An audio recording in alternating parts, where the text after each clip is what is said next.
Your printer will come with a full spool inside the cartridge. Simply insert that cartridge into the channel on the right side of your printer.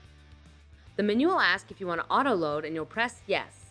To unload your filament for changing colors or materials, you'll press cartridge on your menu, then unload and press OK. Once the printer says it's successfully unloaded, open the front door and pull out the cartridge.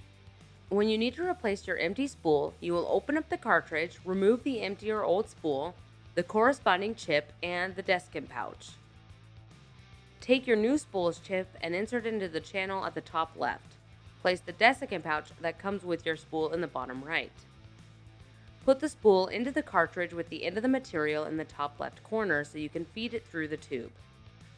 Once the material is poking out the other end, you can close the cartridge.